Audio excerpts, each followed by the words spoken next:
नमस्कार दोस्तों, एक बार फिर से स्वागत करते हैं अपने यूट्यूब चैनल पर। और यहाँ जैसे कि हम लोग भारतीय राज्य व्यवस्था के पूरे कोर्स को खत्म कर रहे हैं, जिसमें आज हम लोग महत्वपूर्ण अनुच्छेदों के एक पार्ट को लेकर और उपस्थित हैं, क्योंकि हम छोटे-छोटे पार्टों में कर रहे हैं। आज की क्लास नंबर आपका 22 है। इसके पहले की सभी क्लासें आपकी playlist Indian polity, complete Indian polity में मिल जाएंगी, वहां से आप कर सकते हैं।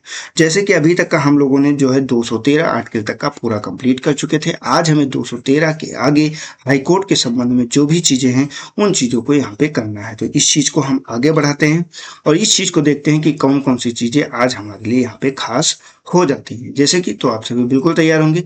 आज का हमारा पहला जो है आर्टिकल है महत्वपूर्ण, ये 214 आर्टिकल है। ये आपका यहीं से जो है उच्च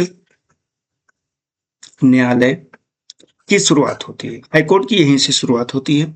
इसमें राज्यों के लिए उच्च न्यायालयों की व्यवस्था की बात करता है। जैसे कि यहाँ पे देखिए, पहली क्या बात यहाँ पे आ जाती है, पहली बात यही आ जाती है। यहाँ पे ये कह रहा है कि प्रत्येक राज्य के लिए, जब प्रत्येक राज्य के लिए बात करता है तो जरूरी नहीं कि प्रत्येक राज्य के लिए आपकी एक न्यायालय हो ही। पहले क्या था, पहले ये आपके मूल संविधान में यही चीज बनी थी, लेकिन इसके लिए एक संविधान संशोधन किया जाता है। कौन सा संविधान संशोधन रहता है बेटा? सातवां जो है कॉन्स्टिट्यूशन अमेंडमेंट रहता है। सातवां कॉन्स्टिट्यूशन अमेंडमेंट होता है, जिसके माध्यम से क्या कर दिया जाता है, इसके माध्यम से दो या दो से अधिक राज्य के लिए ये चीज यहाँ पे आगे आपकी कर दी जाती है। इसके लिए सातवां संविधान संशोधन ही याद रखना है। उसके पहले प्रत्येक राज्य के लिए एक ही न्यायालय था।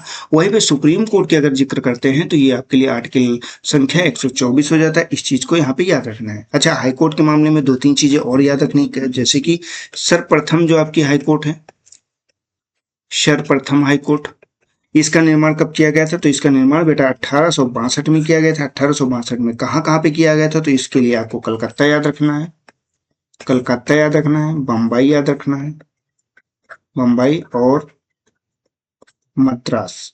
ये तीन जगहें ऐसी हैं जहां पे आपके प्रथम बार हाईकोर्ट की स्थापना की जाती है। इसके बाद आपका बेटा 1866 होता है। इसमें कहाँ पे किया जाता है? इसमें आपका इलाहाबाद, इलाहाबाद उच्च न्यायालय की स्थापना कर दी जाती है। यहाँ पे एक चीज और है, अगर बात करते हैं वर्तमान में कितनी हाईकोर्ट हैं वर्तमान में हाईकोर्ट की संख्या अगर बात करते हैं तो ये आपकी टोटल 25 हाईकोर्ट हैं। अच्छा, यहाँ पे क्या है, अगर ये चीज और आपसे पूछ ले कि आपका, देखिए बेटा, यहाँ पर जो उच्च न्यायालय हैं, ये तो एक राज्य के लिए एक हो गई, साथ में दो राज्यों के लिए भी एक उच्च न्यायालय बनाई जा सकती है। साथ में यहाँ पे आपके जो यूटीज होती है ना, जैसे कि दिल्ली हो गया, जम्मू कश्मीर हो गया, तो वहां के लिए अलग से आपकी हाईकोर्ट का निर्माण किया जा सकता है। ऐसा प्रोविजन नहीं है कि सिर्फ राज्यों में ही हो सकता है, तो आपके यूटीज में भी हो सकता है। लेकिन टोटल ओवरऑल की संख्या देखें तो ये आपकी 25 होती है। जहां पे आपकी इलाहाबाद की बात करते हैं तो ये आपकी सबसे बड़ी उच्च न्यायालय,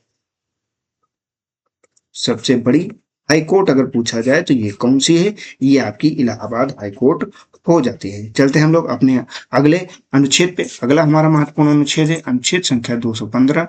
ये कह रहा उच्च न्यायालयों का अभिलेख न्यायालय होना। ठीक, इसमें कोर्ट ऑफ रिकॉर्ड्स की बात कर रहा है। देखिए, केंद्र के लिए हम बात करते हैं तो केंद्र के लिए भी कोर्ट ऑफ रिकॉर्ड्स होता है, मतलब अभिलेख न्यायालय होती हैं।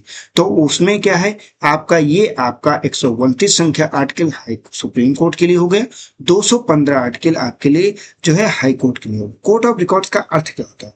इसमें जो आपकी समस्त कार्रवाइयां होती हैं, इस चीज को देखिए, समस्त कार्यवाही व आदेश,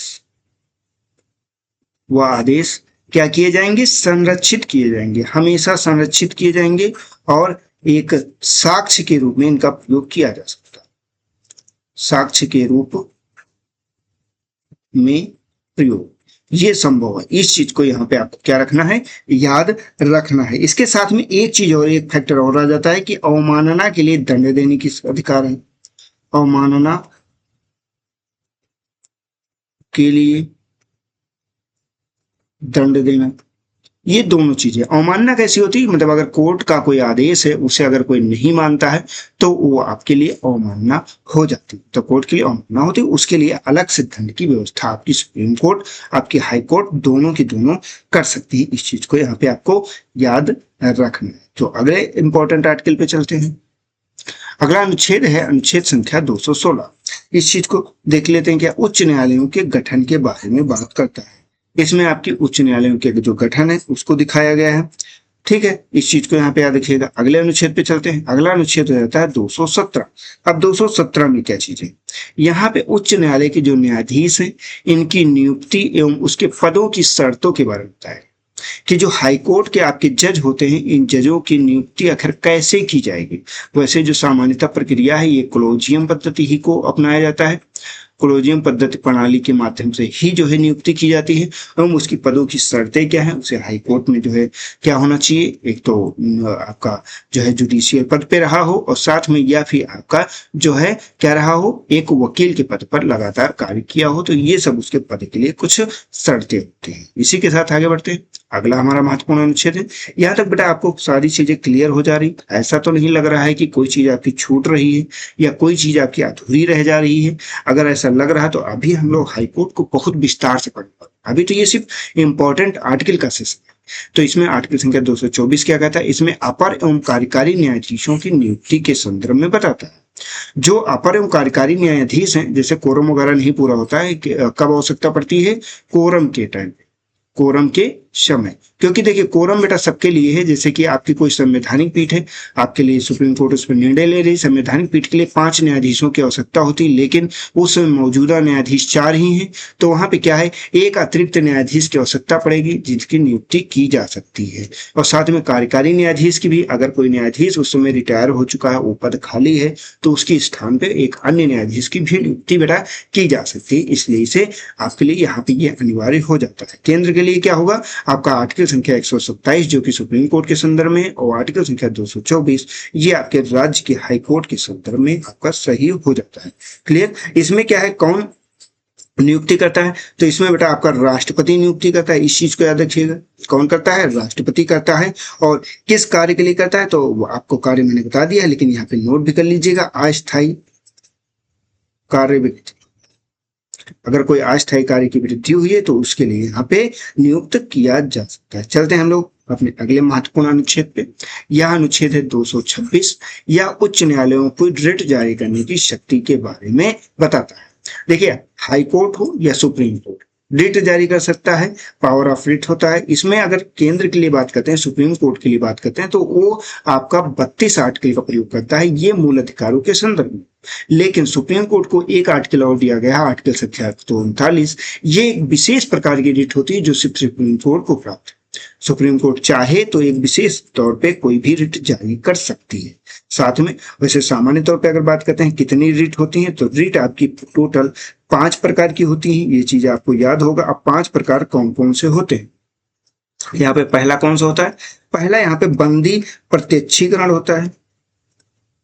प्रत्यक्षीकरण जिसे हैबेस कॉर्पस बोला जाता है। दूसरे नंबर पे चलते हैं, ये क्या होता है, ये प्रतिषेध होता है, प्रतिषेध। तीसरे नंबर की बात करते हैं, तीसरे नंबर पे कौन आ जाता है, परमादेश होता है। तीसरे नंबर पे आपका परमादेश हो जाता है।